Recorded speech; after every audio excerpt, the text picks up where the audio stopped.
warahmatullahi wabarakatuh.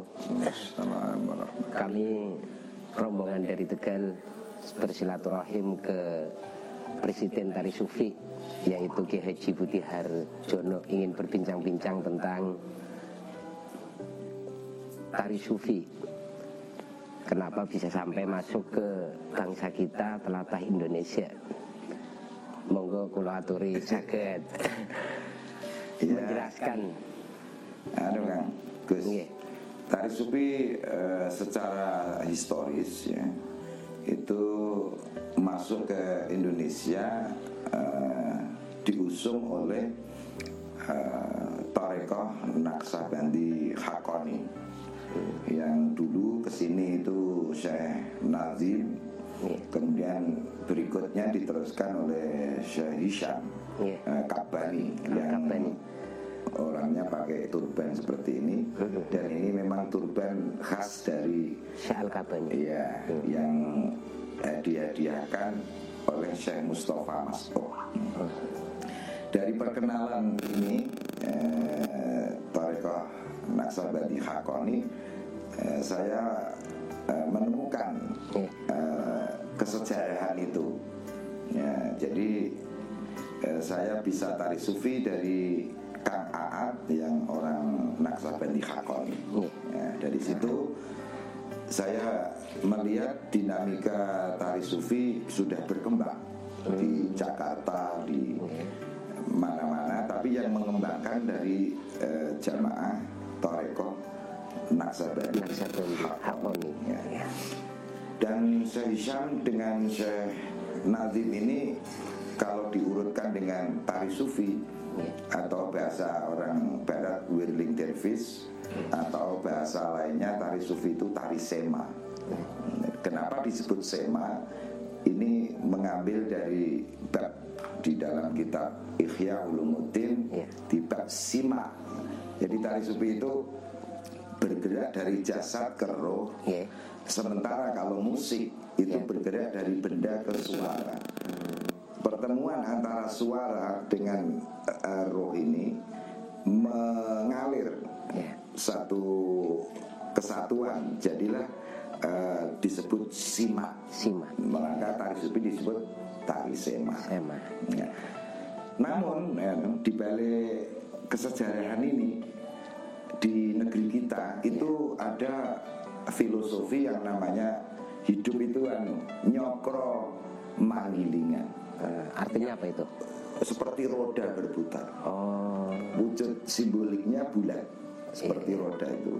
Jadi hidup dengan filosofi seperti ini yang menjadikan negeri kita ini negeri yang kuat, negeri yang tidak kagetan, tidak gumunan, tidak mutungan, tidak putekan, tidak minggatan, terakhir tidak ngendatan.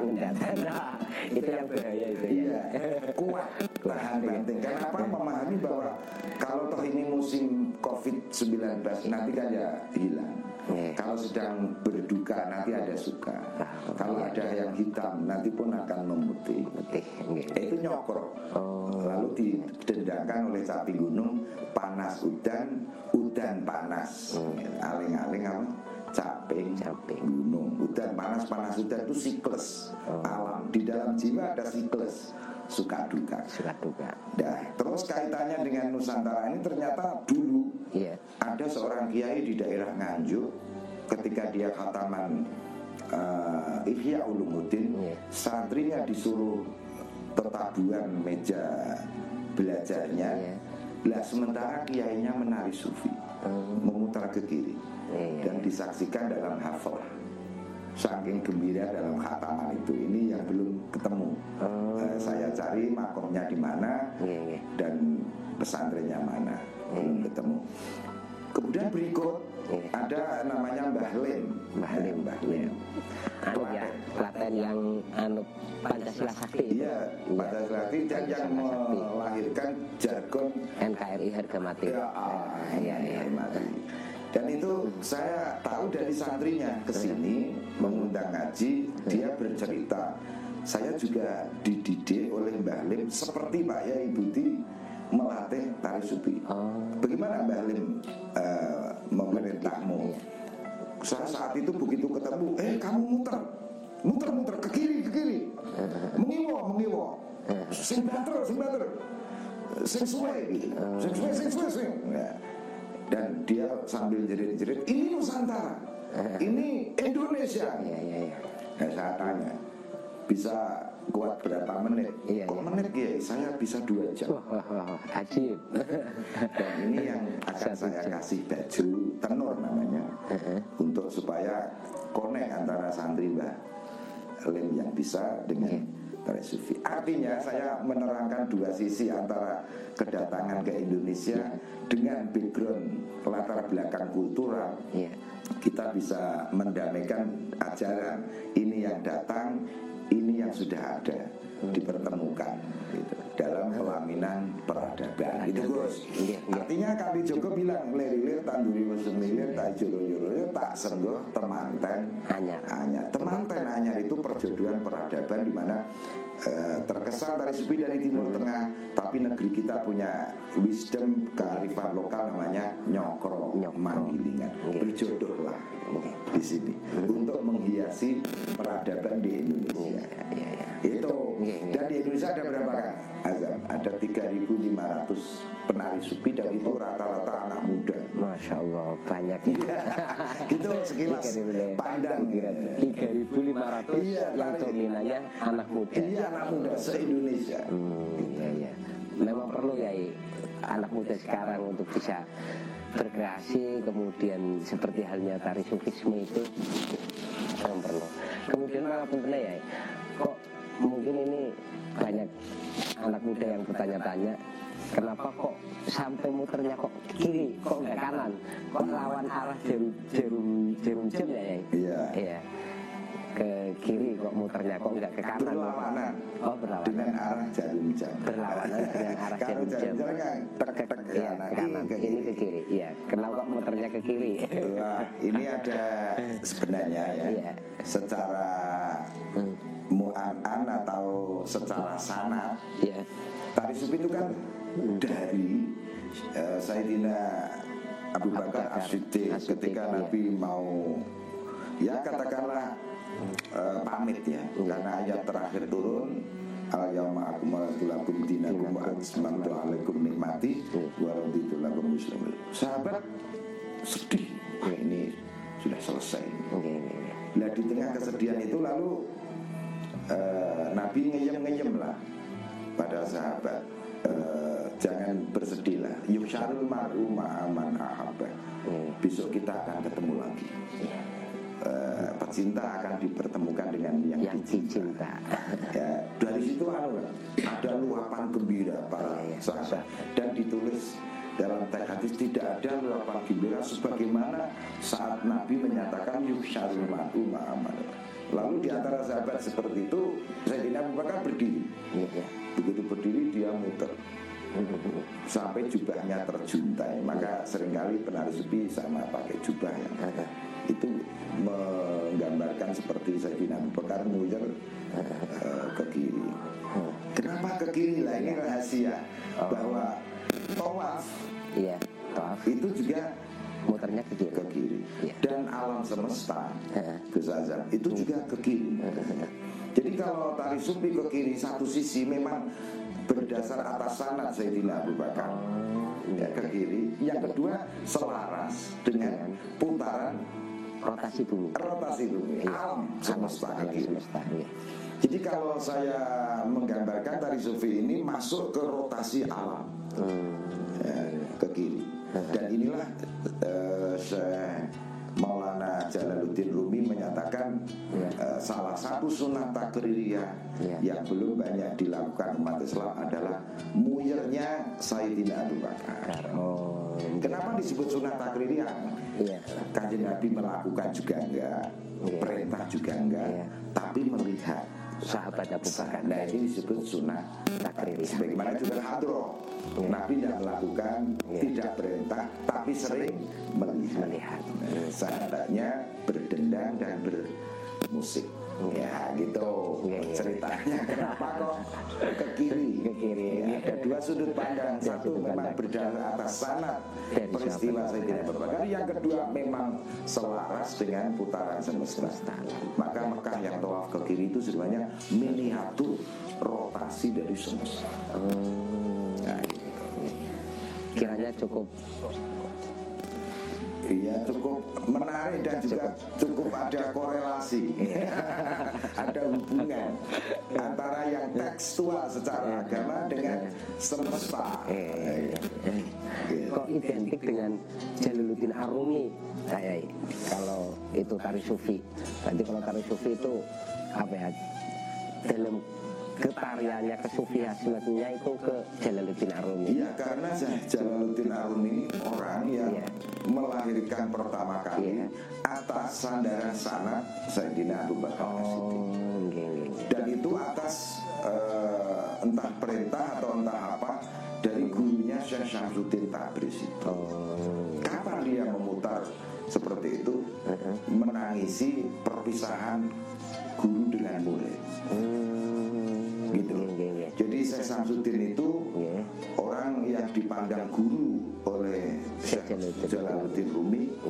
Dan saat dia pergi dicari anaknya, ketemu di Mekah, balik lagi ke Konya, ke Syekh Rumi. Setelah balik ada ya fitnah lagi karena seringkali berdua kok berhari-hari tidak sembahyang, nggak apa ini Pak syariatnya bagaimana, geger kan. Akhirnya pergi lagi, dan pergi yang terakhir ini tidak terlacak. Nah, kepergiannya Syekh Syamsuddin Tabriz ditangisi oleh Syekh Rumi sambil muter, dan tangis dari Syekh Rumi sambil muter setiap waktu, kadang berjam-jam, itu melahirkan puisi yang dikumpulkan oleh orang. Terkumpul judulnya Divan Tabriz. Divan Tabriz ini puisinya 30.000 syair. Boleh diutarakan menangisi gurunya pergi. Jadi kalau saya mendengar man ana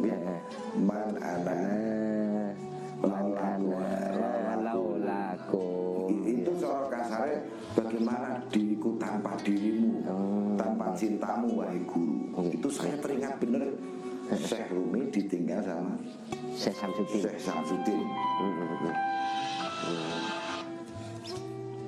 Nah, seperti itu menjadikan apa tadi yang disebut Syekh Rumi sebagai sandaran juga rujukan untuk tari sufi. Dan beliaulah seorang tokoh yang menyatakan salah satu sunnah takririyah tadi yang belum banyak dilakukan umat Islam adalah muyernya Sayyidina Abu Bakar As-Siddiq. Jadi itu runutan kenapa disandarkan kepada Syekh Rumi.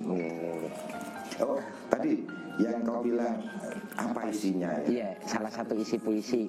Ya, salah satu isi puisi itu kalau ditranslate.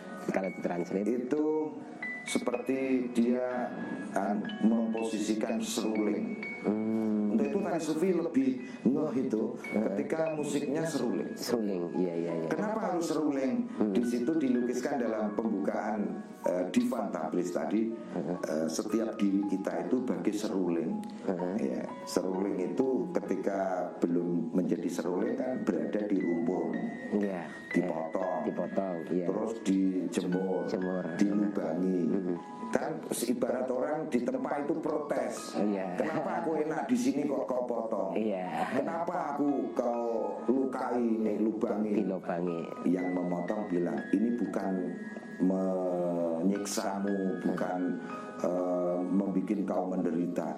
Aku hanya penempaan ini hanya bertujuan menempa dirimu, dan aku akan tunjukkan di dalam rongga kosongmu itu tersembunyi melodi sendu yang mewakili jiwa-jiwa yang merindu. Nah, terus ditiup. Coba aku tunjukkan ditiup. Kenapa Bu? nafas itu pertama, nafas kan kalau dikeraskan seandainya kita lari-lari ya. Ini hu. Kalau dalam kaitan ilmu alat zomir, zomir ghaib huwa. Nah, terus digandeng hu ini diiramakan. Ini nangis seruling ini, wahai peniup, tolong kembalikan aku ke rumpun bambu yang telah lama pisah di masa. Setiap jiwa rindu surga karena rumpun bambunya dari terlepas dari agamanya apa loh kan. Tapi aku kan nawarki suaraku tuh. Yaitu sendu rindu. Ngono kan.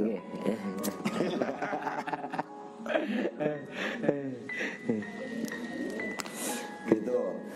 Jadi sejarahnya sudah selayang pandang tadi. Kenapa dia ke kiri? Sudah. Nah, terus simbolnya tari sufi ke Jalaluddin Arumi tadi sudah. Jadi memang tidak bisa dipisahkan Syekh Rumi dengan tari sufi itu karena dia yang melakukan. Dan inilah konsep cinta ya tadi yang ditawarkan Syekh Rumi, mahabbah ke Allah, terus ke Rasulullah, terus ke makhluk gitu. Cinta ini kemudian menjadikan orang berkomentar bahwa melalui Syekh Rumi ajaran Islam yang cenderung petel-petel tadi, juz'iyah, fakultatif harus disatukan. Itulah Rasulullah kan. Umatan wahidah, umat yang satu. Dulu kan agama Yahudi pecah belah, Nasrani pecah belah. Islam juga seperti itu karena kabilah, karena apa? Nabi di Mekah, Madinah, pindah ke Madinah, terus Madinatul Munawwarah itu hanya mengajarkan jangan suka perpecahan. Kita ini umatan wahidah. Bukankah ini Indonesia banget? Jamu sih. Berbeda-beda tapi satu. Jamu sekali. Jadi ini menarik kalau dibicarakan temanya cinta gitu kan. Jadi ulasannya bisa tak terhingga kalau maka di barat sekarang tari sufi begitu diminati karena jargon keberagamaannya mengedepankan cinta yang universal, bukan Islam yang cenderung fundamentalis dan cenderung menyempit.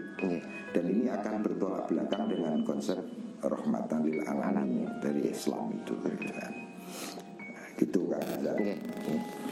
Jadi dalam pertemuan ini kami mengulas tentang sejarah tari sufi, kemudian kenapa harus muter ke kiri, kemudian sampai disimbolkan dengan Jalaluddin Arumi yang sudah disampaikan oleh Presiden Tari Sufi yaitu Kiai Budi Harjono. Terima kasih. Terima kasih dan saya berharap nanti di Tegal Tari Sufi menjadi spirit untuk khidmah kepada ini Syekh Hasyim Asy'ari yang punya konsep ajaran ukhuwah diniyah, ukhuwah wataniyah, ukhuwah basyariyah. Padha sagamane aja tukaran, ya beda-beda agama sak negara aja tukaran, ya beda-beda bangsa negara sak menungso aja tukaran. Begitu indah ini ajaran beliau ini. Sehingga kalau orang kesini saya ajak selfie di bawah itu. Ini ada maknanya ke sana. Dan insya Allah di Tegal melalui tari sufi yang sudah ada itu menjadi pendorong Banom-banom NU. Kenapa kok kaitannya dengan NU begitu intens? Karena yang menampung konsep cinta yang begitu meluas itu NU. Dengan tiga tadi ya tanpa mengesampingkan ormas yang lain, tapi ajaran cinta itu dimiliki oleh NU itu sendiri yang begitu menampung. Nah orang Jember tidak menampung. Gitu. Terima kasih. Ya terima kasih. Semoga di Tegal menjadi semarak dan menjadi pendorong keberagamaan, kebangsaan, juga kemanusiaan. Amin. Ya, Terima kasih. Iya, jadi kan langsung wawancara sana. Terima kasih teman-teman. Terima kasih teman-teman. Kami sudah berbincang-bincang dengan Presiden Tari Sufi Di Rumah Cinta. di Rumah Cinta Semarang. Ya, jangan lupa di like, share, dan subscribe. Ya, akhirnya wassalamualaikum warahmatullahi wabarakatuh. Waalaikumsalam.